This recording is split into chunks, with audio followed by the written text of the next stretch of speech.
बनेंगे cargo terminal और truckers park. निवेशकों को मिलेगी बड़ी रियासत, ये है पूरा प्लान। नमस्कार, आप देख रहे हैं लखनऊ का अभिमान न्यूज और मैं हूं आपके साथ ज्योतिका। आइए रुक करते हैं खबर की ओर। प्रदेश में सस्ते और प्रदूषण मुक्त अंतर्देशीय परिवहन सुविधा उपलब्ध कराने के लिए cargo terminal, truckers park, berthing terminal और इंग्लैंड वेसल बनाए जाएंगे। परिवहन विभाग ने Uttar Pradesh warehousing and logistic policy के तहत इन क्षेत्रों में निवेश आमंत्रित करने के लिए दिशा निर्देश जारी किए हैं। प्रदेश में राष्ट्रीय जलमार्ग के क्षेत्र में अंतर्देशीय पोत संचालन को प्रोत्साहन देने के लिए सरकार नीति लेकर आई है। इसमें निजी क्षेत्र की भागीदारी से पोत संचालन के साथ बर्थिंग और कार्गो टर्मिनल भी स्थापित किए जाएंगे।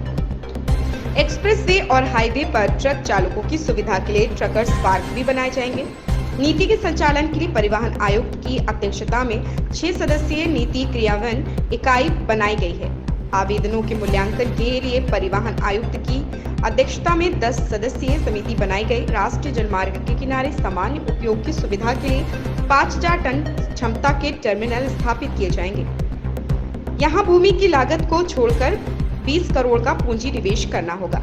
यहाँ पर कार्गो और अंतर्देशीय पोतों में माल भरने और खाली करने की सुविधा उपलब्ध होगी। इस क्षेत्र में पहली 6 परियोजनाओं में निवेश करने वालों को 30 वर्ष के लिए भूमि बिल्ड ऑन ऑपरेट ट्रांसफर आधार पर दी जाएगी। पूंजी निवेश पर 20% तक सब्सिडी भी दी जाएगी।